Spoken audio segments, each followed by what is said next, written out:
പഴയ ഗ്രന്ഥങ്ങളെന്ന് പറയുമ്പോൾ നമ്മുടെ മനസ്സിൽ എന്താ വരിക? മിക്കവാറും കുറെ കഥകളും പ്രാർത്ഥനകളും ഒക്കെ ആവും അല്ലേ? എന്നാൽ ചിലപ്പോ അവ അതിലും എത്രയോ ആഴത്തിലുള്ള രഹസ്യങ്ങൾ ഒളിപ്പിച്ചുവെച്ച കോഡുകളായിരിക്കും. ഋഗ്വേദത്തിലെ സുബർണ സൂക്തം അങ്ങനെയൊന്നാണ്. ഇതൊരു വെറും സൂക്തമല്ല, മറിച്ച് പ്രപഞ്ചത്തിന്റെ തന്നെ ഒരു കോഡ് ഭാഷയിലുള്ള മാപ്പാണ്. നമുക്കൊരുമിച്ച് ആ രഹസ്യത്തിന്റെ ചുരുളഴിക്കാൻ ശ്രമിക്കാം. ഈ സൂക്തം തുടങ്ങുന്നത് തന്നെ ഒരു കടങ്കഥ പോലെയാണ്. ഞാനൊരു ചെറിയവനെ കണ്ടു, അവനൊരു സഹോദരനുണ്ട്, അവൻ എപ്പോഴും എന്തെങ്കിലും കഴിച്ചുകൊണ്ടിരിക്കും. ഇത് കേട്ടിട്ട് എന്താ തോന്നുന്നത്? ഒരു അർത്ഥവുമില്ലാത്ത എന്തോ ഒരു കടങ്കഥ അല്ലേ? എന്നാ ഓർക്കണം, പുരാതന ഋഷിമാർ വെറുതെ വാക്കുകൾ കുറിച്ചിടില്ല. ഇതിനുള്ളിൽ ഒരു വലിയ രഹസ്യമുണ്ട്. അപ്പോ എന്താവും ഈ കടങ്കഥയുടെ ഉള്ളിലിരിപ്പ്? ഒരു കുറിയ മനുഷ്യൻ, എപ്പോഴും വിശപ്പുള്ള അവന്റെ സഹോദരൻ, പിന്നെ ദേഹത്ത് വെണ്ണ പുരട്ടിയ മറ്റൊരാൾ. ഇത് ശരിക്കും എന്തിനെക്കുറിച്ചാവും പറയുന്നത്? വാ, നമുക്ക് ഒരുമിച്ച് ഇതിന്റെ ഉത്തരം കണ്ടുപിടിക്കാം. അപ്പം നമ്മൾ ആദ്യത്തെ ഭാഗത്തേക്ക് കടക്കുകയാണ്. ഇതൊരു പ്രപഞ്ചപ്രഹേളികയാണ്.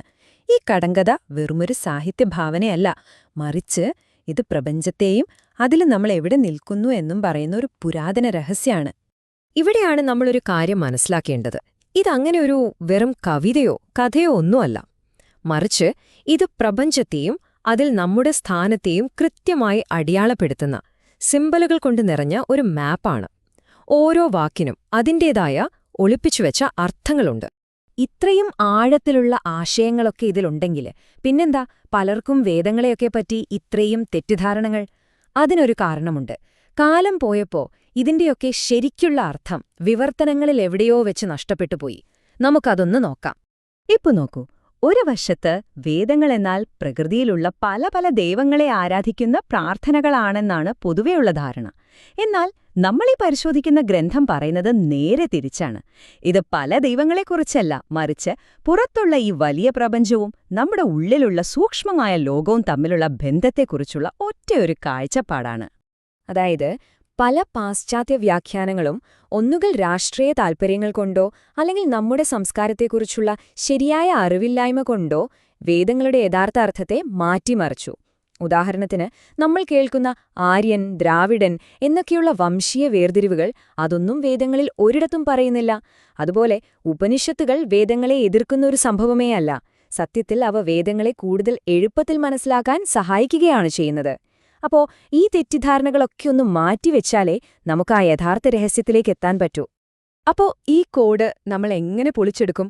അതിന്റെ താക്കോൽ ഇതാണ്: വേദങ്ങളിലെ ഭാഷ പ്രതീകാത്മകമാണ്.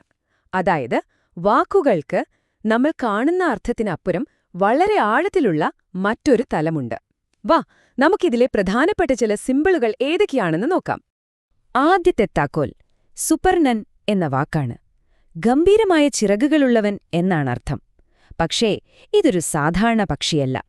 പ്രപഞ്ചത്തിലെ എല്ലാ ഇരട്ടകളെയും, അതായത് പകൽ, രാത്രി, ജനനം, മരണം ഇങ്ങനെയുള്ള എല്ലാത്തിനെയും ഒരുമിച്ച് നിർത്തുന്ന ആ ഒരൊറ്റ ശക്തിയാണ് സുപർണൻ.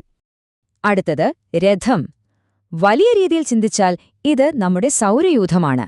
ഇനി അതേ അളവിൽ നമ്മുടെ ഉള്ളിലേക്ക് നോക്കിയാലോ? ഈ രഥം നമ്മുടെ സ്വന്തം ശരീരത്തെയാണ് പ്രതിനിധീകരിക്കുന്നത്. പിന്നെ വരുന്നത് അശ്വം, അതായത് കുതിര. ഇത് ആ രഥത്തെ മുന്നോട്ട് കൊണ്ടുപോകുന്ന ശക്തിയാണ്. പ്രപഞ്ചത്തെയും നമ്മളെ ഓരോരുത്തരെയും ചലിപ്പിക്കുന്ന ആ ജീവന്റെ ഊർജം, ആ തീ. ഓർമ്മയുണ്ടോ നമ്മുടെ കടങ്കഥ? ആ ചെറിയ മനുഷ്യനും അവന്റെ സഹോദരന്മാരും. അപ്പം നമ്മളിപ്പോ പഠിച്ച ഈ സിംബലുകളൊക്കെ വെച്ച് നമുക്ക് ആ കടങ്കഥയുടെ പൂട്ടൊന്ന് തുറക്കാൻ നോക്കിയാലോ? ഇവിടെയാണ് ആ രഹസ്യം പുറത്തുവരുന്നത്. ഒന്നാമത്തെ സഹോദരൻ, ആ കുറിയ മനുഷ്യൻ, അത് പ്രപഞ്ചത്തിന്റെ അടിസ്ഥാനമായ ശുദ്ധമായ ബോധമാണ്, അഥവാ സ്വർലോകം. ഇനി എപ്പോഴും ഭക്ഷണം കഴിച്ചുകൊണ്ടിരിക്കുന്ന രണ്ടാമത്തെ സഹോദരനോ, അത് പ്രപഞ്ചത്തിലെ എനർജിയാണ്, ജീവശക്തിയാണ്, അതാണ് ഭുവർലോകം. പുറത്ത് നെയ്പുരട്ടിയ ആ മൂന്നാമത്തെ സഹോദരനോ, അത് നമ്മൾ കാണുന്ന, തൊട്ടറിയുന്ന ഈ ഭൗതിക ലോകമാണ്, അതായത് ഭൂലോകം.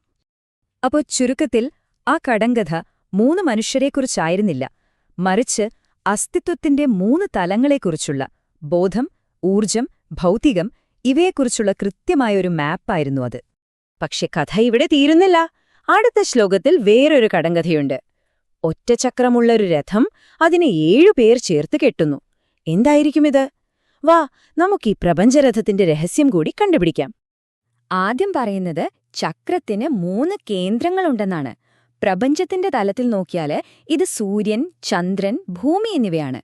ഇനി നമ്മുടെ ഉള്ളിലേക്ക് നോക്കിയാലോ, ഇത് നമ്മുടെ ബോധം, മനസ്സ്, ശരീരം എന്നിവയാണ് കാണിക്കുന്നത്.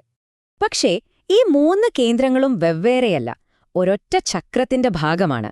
ഇത് സൂചിപ്പിക്കുന്നത് എന്താണെന്ന് വെച്ചാൽ സൂര്യൻ കേന്ദ്രമായി കറങ്ങുന്ന നമ്മുടെ സൗരയൂഥം മൊത്തത്തിൽ ഒരൊറ്റ സിസ്റ്റമാണെന്നാണ്. ഇനി ആ രഥം വലിക്കുന്ന 7 കുതിരകളോ? ഇത് ശരിക്കുമൊരു അത്ഭുതമാണ്. അത് മറ്റൊന്നുമല്ല, സൂര്യപ്രകാശത്തിലുള്ള 7 നിറങ്ങളുള്ള രശ്മികളാണ്. നമ്മുടെ ജീവന്റെയും നമ്മൾ കാണുന്ന നിറങ്ങളുടെയുമെല്ലാം ഉറവിടം. അപ്പൊ ഇതെല്ലാം കൂടി ഒന്ന് കൂട്ടി വായിച്ചാൽ എന്താ നമുക്ക് മനസ്സിലാകുന്നത്? ഈ സൂക്തം വെറുമൊരു കവിതയല്ല, മറിച്ച് പ്രപഞ്ചത്തെ മുഴുവൻ വിവരിക്കുന്ന ഒരു സയൻസ് ടെക്സ്റ്റ് പോലെയാണ്. എല്ലാം പരസ്പരം ബന്ധപ്പെട്ടാണിരിക്കുന്നത് എന്ന വലിയൊരു സത്യമാണ് ഇത് നമ്മളോട് വിളിച്ചു പറയുന്നത്. ഈ സൂക്തം വെളിപ്പെടുത്തുന്ന ഏറ്റവും വലിയ സത്യം ഇതാണ്: പുറത്തുള്ള ഈ മഹാപ്രപഞ്ചവും നമ്മുടെ ഉള്ളിലുള്ള ഈ കൊച്ചു ലോകവും രണ്ടല്ല, ഒന്ന് തന്നെയാണ്. എങ്ങനെയാണോ സൂര്യനും ചന്ദ്രനും ഭൂമിയും, അതുപോലെയാണ് നമ്മുടെ ബോധവും മനസ്സും ശരീരവും. നക്ഷത്രങ്ങളിൽ എന്തൊക്കെയുണ്ടോ അതൊക്കെ നമ്മളിലുമുണ്ട്. അപ്പോ ഒരു സംശയം വരാം. വേദങ്ങളിൽ ഇന്ദ്രൻ, മിത്രൻ, വരുണൻ എന്നൊക്കെ പറഞ്ഞ് പല ദേവന്മാരുടെ പേരുകളുണ്ടല്ലോ. അപ്പോ ഇത് പല ദൈവങ്ങളെ ആരാധിക്കുന്ന രീതിയല്ലേ? അല്ല. ഈ ഒരു ഭാഗം കേട്ടുനോക്കൂ. ഈ പറഞ്ഞവരെല്ലാം ആ ഒരൊറ്റ ശക്തിയായ സുപർണന്റെ തന്നെ പല രൂപങ്ങളാണെന്നാണ് സൂക്തം വ്യക്തമാക്കുന്നത്. അതുകൊണ്ട് വേദം പല ദൈവങ്ങളെക്കുറിച്ചല്ല സംസാരിക്കുന്നത്, മറിച്ച് ഒരൊറ്റ പ്രപഞ്ച സത്യത്തെക്കുറിച്ചാണ്. ഇന്ദ്രനും വരുണനുമൊക്കെ ഒരേ പ്രപഞ്ചമാകുന്ന ശരീരത്തിന്റെ പല അവയവങ്ങൾ പോലെയാണെന്ന് സങ്കൽപ്പിച്ചു നോക്കൂ. എല്ലാം ഒന്നിന്റെ ഭാഗം തന്നെ. അപ്പോ ഒന്നാലോചിച്ചു നോക്കൂ, ഒരൊറ്റ പുരാതന സൂക്തത്തിന് ഈ പ്രപഞ്ചത്തെ മുഴുവൻ ഒരു മാപ്പ് പോലെ വരച്ചു കാട്ടാൻ സാധിക്കുമെങ്കിൽ നമ്മുടെ ഭൂതകാലത്തിന്റെ താളിയോലകളിൽ ഇനിയും എന്തെല്ലാം അത്ഭുതപ്പെടുത്തുന്ന രഹസ്യങ്ങളായിരിക്കും നമ്മളെ കാത്തിരിക്കുന്നത്.